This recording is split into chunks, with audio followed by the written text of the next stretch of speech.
Hey everyone, welcome to today's explainer. So, have you ever caught yourself just sitting around, kind of waiting to feel like doing something? Waiting for some magical lightning bolt of inspiration to finally get you off the couch to tackle that project?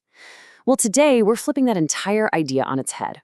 We're going to see how motivation is actually a skill you build, not some personality trait you're just born with. And we're going to uncover exactly how you can trigger it, basically on demand. Okay, let's dive into this. We've all been sold this massive myth our entire lives, the idea that you need to be motivated first and then you take action. But reality, it's the exact opposite. Action leads to motivation. You really, truly do not need to feel ready to get moving. In fact, most people who get massive amounts of stuff done start when they are completely unmotivated. Once you take that initial step, the feeling of motivation actually follows you. It catches up to you once you're already in motion. Think about the guilt you can finally let go of here. You literally don't have to wait for the mood to strike ever again. So here's our highly actionable game plan for today. We'll start by taking down the great motivation myth. Then we'll anchor your real why, look at how to make starting ridiculously easy, design your surroundings, build and protect momentum, and finally, how to recover quickly when you inevitably stumble. Let's get right into it. First up, Section 1, the great motivation myth. It is time to bust the absolute biggest misconception holding you, and honestly, holding most of us back from achieving what we actually want. Look at this definition. Motivation is a skill built from small, repeatable actions. It is way closer to a muscle than a mood. Because think about it, if you treat motivation like a mood, you're basically at the mercy of the weather, right? Or how much sleep you got, or if you had a good cup of coffee. But if you treat it like a muscle, that means you can train it. You can strengthen it. The feeling of motivation follows the action. It's the reward you get for starting, not the prerequisite. Moving on to Section 2, anchor your real why.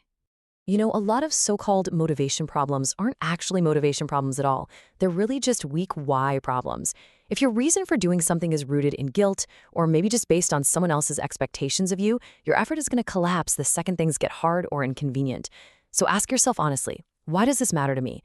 If nobody was watching, if you couldn't post about it on social media, would you still want to achieve this goal? Because if your reasons are borrowed, like, oh, my doctor told me to, or I should probably do this, they absolutely will not survive a random Tuesday afternoon when you're tired and stressed. Your reasons have to be able to survive a bad day. So, how exactly do we find that real, indestructible reason? We use the 5 whys technique. You start by writing down your honest goal. Let's say it's, I want to exercise more. Okay, why?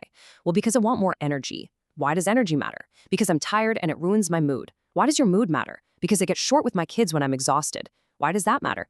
Because I want to be a present parent, not just physically in the room. Boom. Do you see what just happened there? The real motivator wasn't some vague desire to just exercise. It was a deep, emotional core desire to be a present parent. So you write that final why down somewhere highly visible, and when your motivation is completely tanked, that is what actually gets you off the couch. But listen, even with a rock-solid why, you still need clear instructions. Vague intentions like exercise more or read more. These sound great, right? But they give your brain absolutely nothing to act on. When 3 p.m. rolls around, a vague goal just forces you to debate with yourself about what to do or if you've done enough. Contrast that with a concrete goal, like walk for 20 minutes, 4 days a week for the next month. That completely removes the daily debate. It gives you a clear target, a definitive finish line, and it strips away all that ambiguity that usually just leads to pure procrastination. Okay, Section 3. Make starting ridiculously easy. Now, what's really interesting about this is that a massive first step is literally the biggest motivation killer in existence. If the task feels like climbing Mount Everest, your brain is going to find a dozen reasons to avoid it and go fold laundry instead. So instead of that, use the 5-minute rule. When you have a task you're completely dreading, just commit to 5 minutes of it. Set a timer. And here is the absolute magic part of this trick. You have to give yourself explicit, genuine permission to stop after those 5 minutes. The reason this works so well is that starting is always the hardest part. The psychological weight of committing to a whole project is terrifying. Committing to just 5 minutes, literally anyone can do that. You really have to shrink the step. Don't tell yourself you have to write the report. Just tell yourself to open the document and write 1 sentence.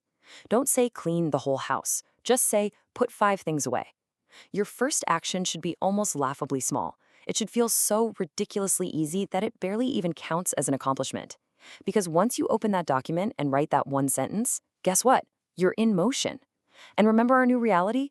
Action leads to motivation. you'll probably just naturally keep going.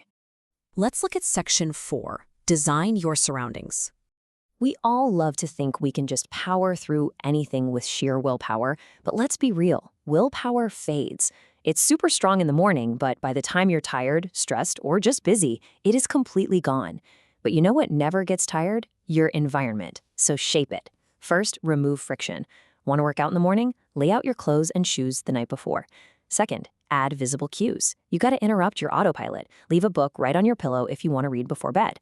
Third, focus your digital space. Close every single browser tab except the one document you actually need to work on. And finally, make unwanted behavior harder. Don't rely on self-control to avoid doom scrolling. Just delete the app or put your phone in a totally different room. A well-designed space automatically nudges you toward good behavior, so you don't have to rely on willpower at all. All right, section 5, build and protect momentum. Once you're finally moving, visible progress is arguably the absolute strongest motivator there is. Seeing that you are actually making headway makes continuing way easier than stopping. To build that momentum, first, track your progress somewhere visible. The format really doesn't matter. It could be a calendar with big red X's or a fancy app.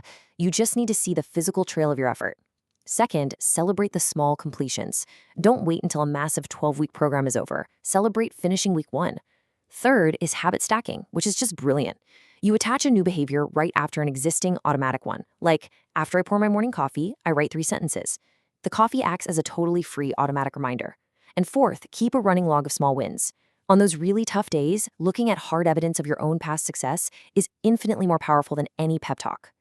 Of course, we know resistance is going to pop up. It's inevitable. So you have to plan for the moments you want to quit before you're actually in them, using if-then planning. Take a look at this table. If the obstacle is too tired after work, your pre-decided plan is do a 5-minute version instead of skipping. Or if you get bored with the routine after week 3, the plan is switch up the format instead of quitting. You conquer these highly predictable motivation dips by making the decision ahead of time. You scale down the effort rather than breaking the chain entirely when your willpower eventually fails. And that brings us to section 6, how to recover quickly. Let's be totally real here. You are going to have setbacks. You will miss a day.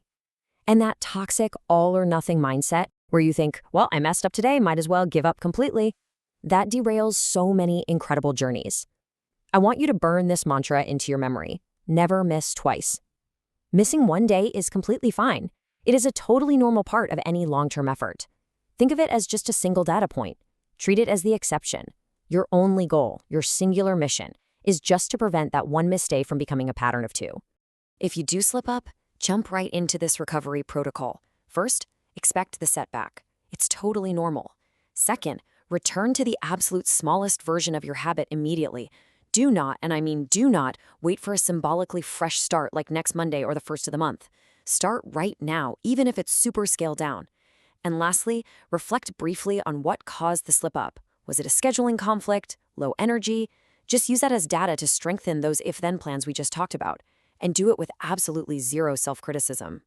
Finally, to keep all of this sustainable over the long haul, you have to review and adjust. Set a recurring check-in maybe every 2 to 4 weeks. If the goal is getting too easy, make it a bit harder. If it's filling you with dread, change the format. Don't just quit outright. Revisit your why, because as you grow, your reasons are naturally going to shift, and that is totally normal. And please hear this. Give yourself full permission to formally end a goal if it no longer fits your life. Ending a goal deliberately is a healthy, smart decision. It is absolutely not a failure. It just clears the slate for what actually matters to you right now. So, I'm going to leave you with this. What laughably small first step are you going to take the exact moment this explainer ends? Stop waiting around for the mood to strike. Remember, motivation is a muscle, so choose your ridiculously easy first step right now and go take action. I honestly can't wait to see what you achieve.